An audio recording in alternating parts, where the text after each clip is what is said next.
सोचिए, अगर अपनी किस्मत बदलने की चाबी सोते वक्त हमारे ही हाथों में हो तो। जी हाँ, ये कोई कहानी नहीं, बल्कि एक बहुत ही पुराना विज्ञान है। और आज हम उसी की बात करने वाले हैं।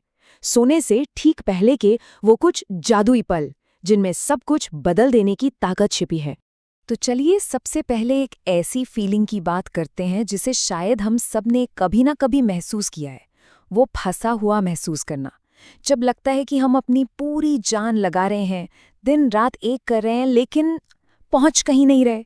तो ऐसा क्यों होता है? क्यों बस कुछ ही लोग आगे बढ़ पाते हैं? देखिए, एक आम इंसान और एक कामयाब इंसान में असली फर्क सिर्फ किस्मत या मेहनत का नहीं होता। नहीं, फर्क होता है उस सोच में जिसके साथ वो अपने दिन को खत्म करते हैं। सारा खेल दिन के आखिरी कुछ विचारों का है। जरा सोच कर देखिए उस इंसान के बारे में जिसने अपना सब कुछ दांव पर लगा दिया। दिन नहीं देखा, रात नहीं देखी, पर नतीजा कुछ नहीं। अब वो बस बिस्तर पर लेटा है, छत को देख रहा है और सोच रहा है कि यार गलती हुई कहाँ। अंदर से एक हेल्पलेसनेस वाली फीलिंग है, एक खामोश टूटन। लेकिन क्या हो अगर इस पूरी निराशा का हल एक ऐसे वक्त में छुपा है जिसे हम सब रोज नजरअंदाज कर देते हैं? जी हाँ, रात का वो समय सिर्फ शरीर को आराम देने के लिए नहीं होता। असल में वो अपने सबकॉन्शियस माइंड यानी अवचेतन मन को रीप्रोग्राम करने का और अपने आने वाले कल को एक नई शक्ल देने का सबसे सही समय है। सुनने में शायद अजीब लगे, लेकिन सोने से ठीक पहले के सिर्फ 2 मिनट, जी, यही वो 2 मिनट हैं जो हमारी पूरी जिंदगी का रुख तय कर सकते हैं। अगर इन 2 मिनटों को इस्तेमाल करना सीख लिया ना, तो समझ लीजिए कामयाबी को कोई रोक नहीं पाएगा। अब ये होता कैसे है, इसे समझिए। जब हम जागे होते हैं ना, तो हमारा कॉन्शियस माइंड यानी जो दिमाग सोचता है, तर्क करता है, वो एक्टिव होता है। वो एक चौकीदार की तरह है, हर बात पर सवाल उठाता है, शक करता है। लेकिन जैसे ही हम नींद की दहलीज पर पहुंचते हैं, ये चौकीदार सो जाता है और तब दरवाजा खुलता है हमारे सबकॉन्शियस माइंड का। और उस वक्त ये मन एक स्पंज जैसा होता है, जो भी कहो वो बिना सवाल किए सोख लेता है। तो ये जो पूरी प्रक्रिया है, ये कोई नई खोज नहीं है, बिल्कुल नहीं। ये एक ऐसा ज्ञान है जो हजारों साल पुराना है। और मजे की बात यह है कि आज मॉडर्न साइंस भी इस पर मोहर लगा रही है। सोचकर भी हैरानी होती है ना, कि हमारे ऋषि मुनि ये बातें हजारों साल पहले से जानते थे। देखिए, जिसे आज की न्यूरोसाइंस स्लीप प्रोग्रामिंग कहती है, उसे हमारी संस्कृति में सदियों से योग निद्रा कहा जाता रहा है। और ये जो आज लॉ ऑफ अट्रैक्शन इतना फेमस है, वो असल में हमारे वेदों के संकल्प विज्ञान का ही एक रूप है। संकल्प यानी एक मजबूत इरादा। और ये ज्ञान सिर्फ भारत तक ही नहीं था। अगर हम इतिहास देखें तो प्राचीन मिस्र में लोग स्लीप टेम्पल्स में जाकर सोया करते थे, ताकि उन्हें अपने सवालों के जवाब मिले।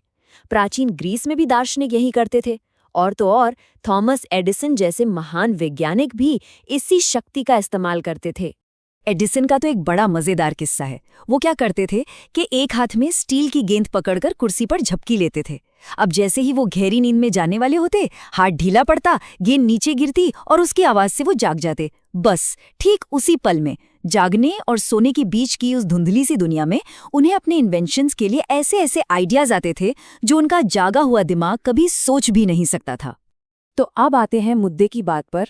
वो कौन सी टेक्निक है, वो कौन सा तरीका है जिसे आज रात से ही इस्तेमाल किया जा सकता है? ये विज्ञान भैरव तंत्र की एक बहुत ही शक्तिशाली और कमाल की बात यह है कि बहुत ही आसान टेक्निक है। इसके 4 आसान से स्टेप्स हैं। पहला, बिस्तर पर आराम से लेट जाएं और पूरे शरीर को एकदम ढीला छोड़ दें, शांत होने दें। दूसरा, जब मन शांत हो जाए तब अपना वो एक सबसे जरूरी सवाल पूछें, सिर्फ एक सवाल। तीसरा, और ये सबसे जरूरी स्टेप है, जवाब खोजने की कोशिश बिल्कुल बिल्कुल भी नहीं करनी है। बस एक साक्षी की तरह, एक ऑब्जर्वर की तरह उस सवाल को देखना है। और चौथा, उस सवाल को यूनिवर्स पर छोड़कर सो जाना है, बस। अब शायद कोई सोचे कि सिर्फ सवाल छोड़ देने से क्या होगा। तो देखिए, ये सिर्फ आध्यात्म नहीं, इसके पीछे साइकोलॉजी भी है।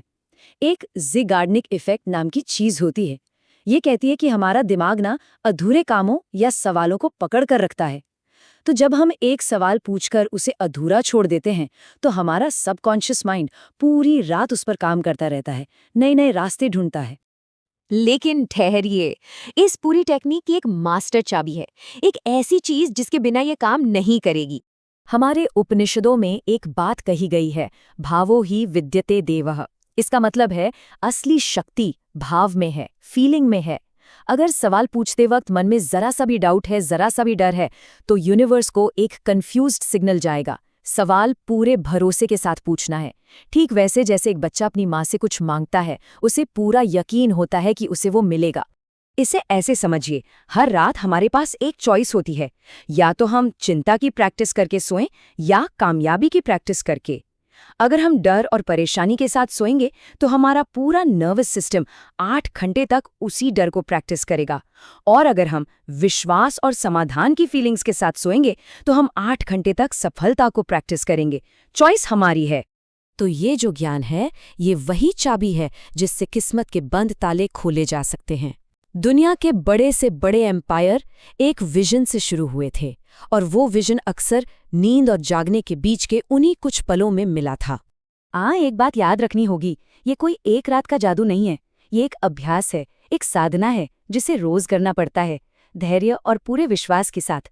धीरे धीरे हम अपने मन को अपना सबसे बड़ा दुश्मन नहीं, बल्कि सबसे ताकतवर दोस्त बना सकते हैं।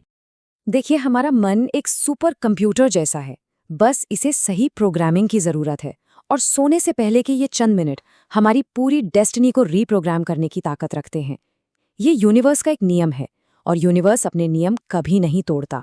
तो आज रात जब सोने जाएं तो फोन को थोड़ा दूर रख दीजिए, दुनिया के सारे शोर को बंद करके अपने अंदर की खामोशी को सुनिए, और फिर अपना वो एक सवाल उस गहरी खामोशी में छोड़ दीजिए, वो खामोशी जहां से हर जवाब की सुबह होती है। और फिर देखिए कैसे जिंदगी एक संघर्ष से एक उत्सव बन जाती है।